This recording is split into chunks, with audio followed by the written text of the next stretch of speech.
ముందుగా మార్కెట్ మిత్రులందరూ కూడా నమస్తే అండి. నా పేరు డానీ. మీరు చూస్తున్నారు మొలగపాటి తెలుగు ట్రేడింగ్ ఛానల్ అనమాట. సో ఈ వీడియో కేవలం ఎడ్యుకేషన్ పర్పస్ కోసం మాత్రమే చిత్రీకరించడం జరిగింది.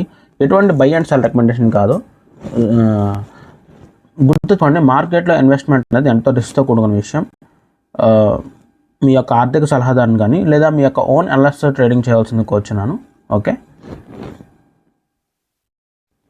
చూసుకుంటే ఈరోజు మార్కెట్ 3% ప్లస్ పెరిగిందండి. ఓకే, సో నేనే చాలా షాక్ అయ్యాను. అంటే 600 పాయింట్స్ పెరుగుతుంది అనుకున్నాను, బట్ 1% అంటే ఆల్మోస్ట్ 1000 పాయింట్స్ కూడా పెరిగిపోయింది ఒకనొక దశలో అయితే. సో అందుకని నేను చాలా బేభత్సమైన షాక్లో ఉన్నాను. బట్ ఇది ఎక్స్పెక్టెడే, పెరుగుతుందని అనిపించింది. ఎందుకంటే గిఫ్ట్ నిఫ్టీ సూచీలు కావచ్చు, ఇవన్నీ కూడా ముందుకు వెళ్తాయి అనే ఒక దిశానిర్దేశం చూపించింది అనమాట. సో చూసుకున్నట్లయితే నిఫ్టీ ఈరోజు 3.78%, అది 878 పాయింట్లు. అసలు ఈ సంవత్సరంలో ఇదే హయ్యెస్ట్ పీక్ పుష్ అనమాట ఇది. సో అసలు ఎందుకు పెరిగింది, ఏదో కళ్ళబొల్లి మాటలు కాకుండా అఫీషియల్ స్టేట్మెంట్స్ చూసుకొని మాట్లాడుకుందాం. అంతేగాని ఏదో ఊరికే మనకు తెలిసింది కాదు.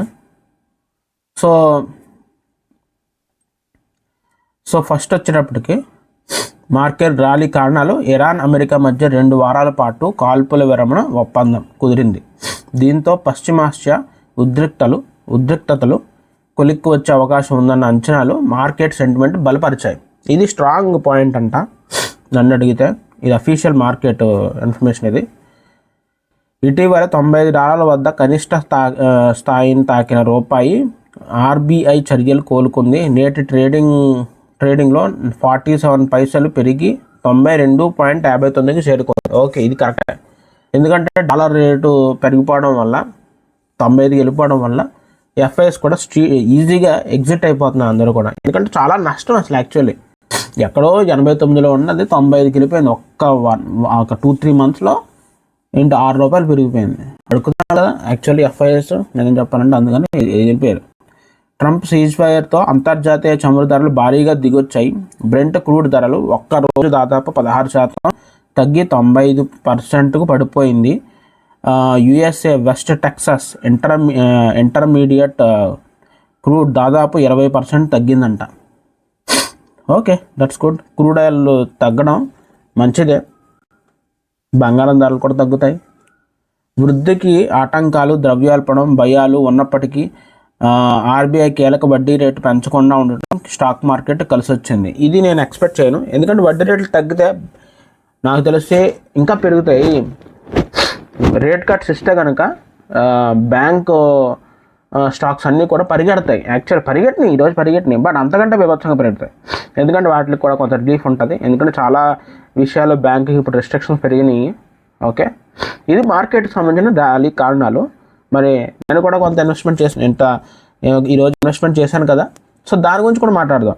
ఇంక ప్రతిసారి నేను వేరే వీడియో పెడతాను, ఈ వీడియో కాదు, ఈ వీడియోని పెట్టాల్సిన సెట్ చేస్తాను మొత్తం. అసలు నేను పెట్టిన సారీ బాగాలేదండి, జ్వరంగా ఉంది. ఎనీహా, సో నేను చేసిన ఇన్వెస్ట్మెంట్ ఎన్ఎస్సిలో 104 స్టాక్లో ఇన్వెస్ట్మెంట్ చేశాను. 28,255 రూపీస్ కరెంట్ వాల్యూ అనమాట టోటల్ ఇన్వెస్ట్మెంట్. మొన్నటి వరకు 9% 7% లాస్లో ఉండేది. సడన్గా 2.51% లాస్ వచ్చింది. జస్ట్ నాకు బ్రేక్ మార్క్ అంటే నాకు బ్రేక్అవుట్ ఎక్కడ 25,000, ఒకవేళ స్టాక్ మార్కెట్ 25,000 మార్క్ బ్రేక్ చేస్తేనే ప్రాఫిట్స్లో స్టార్ట్ అయిపోతాను నేను. 25,000 కనుక బ్రేక్ చేసిందా నాకు ప్రాఫిట్స్ అక్కడి నుంచి స్టార్ట్ అవుతాయి. సో చూడమాట, జస్ట్ 2.5% మాత్రమే లాసెస్లో ఉన్నాను. అంటే $726 రూపాయలు, చాలా తక్కువ అనమాట.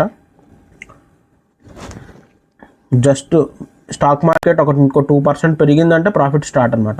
నన్ను అడిగితే 24,500 ప్రాఫిట్ స్టార్ట్ అవుతుంది అనుకుంటున్నాను. ఎందుకంటే 2.5% కదా. ప్లస్ ఏమవుతుంది అనేది ప్రజెంట్ అయితే అదనమాట. సో సిచ్యువేషన్ అయితే ఇలా ఉందన్నమాట. Apart from this, stock market గురించి చూసుకున్నట్లయితే డే చార్ట్లోకి వెళ్ళిపోదాం.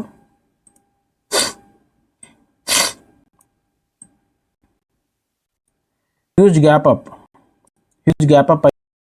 అయితే, కానీ గ్యాప్ అప్ అయింది కదా, ఈ గ్రీన్ క్యాండిల్ వచ్చింది కదా, ఈ గ్రీన్ గ్యాప్ అప్ ఇది మళ్ళీ ఎందుకు పడుతుందండి? ఇది ఫిల్ చేయడానికి గ్యారంటీకి ఎందుకు వస్తుంది? సో ఇదే బ్రేక్ ఈవెన్ పాయింట్. నన్ను అడిగితే ఏం తారీఖు ఇది? April 15 break even point. ఇది పైకి వెళ్తుందా కిందకి వెళ్తుందా దిశానిర్దేశం. అందుకని ఇంటూ మార్క్ పెట్టుకోండి ఇప్పటి నుంచో. సో చూద్దాం ఏప్రిల్ 15 ఏంటి.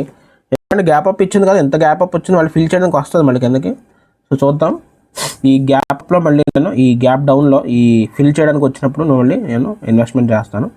ప్రజెంట్ అయితే పైకి వెళ్ళిపోయింది. Let's go with flow, let's go. So ఇదే అనమాట మార్కెట్ సంబంధించిన ఇన్ఫర్మేషన్, షార్ట్ అండ్ స్వీట్. మళ్ళీ నెక్స్ట్ వీడియోకి వద్దాం. Until then just please take care all of you, have a great day. కాకపోతే ఒక విషయం, నేను ఒక గివ్ అవే ఇస్తున్నానండి. ఎవరికైనా ఇంట్రెస్ట్ ఉంటే పార్టిసిపేట్ చేయొచ్చు. 1000 రూపీస్ గివ్ అవే అనమాట. కింద డిస్క్రిప్షన్లో లింక్ ఉంది, ఎవరైనా పార్టిసిపేట్ చేయాలనుకుంటే చేయొచ్చు. ఇంట్రెస్ట్ ఏం లేదు, నేను రెగ్యులర్గా స్ట్రీమ్ చేస్తూ ఉంటాను. ఆ స్ట్రీమ్ వాచ్ చేసినందుకు గాను ఒక 1000 రూపీస్ గివ్ వేస్తూ ఉంటాను అనమాట. ఇంట్రెస్ట్ ఉన్న పార్టిసిపేట్ చేయండి, నో ఫోర్స్, ఓకే. అండ్ అంతేకాకుండా నాతో డైరెక్ట్గా మాట్లాడడం కూడా ఉంటుంది లైవ్ స్ట్రీమ్లో. So it's up to you guys. ఉంటాను మరి, టేక్ కేర్, బాయ్.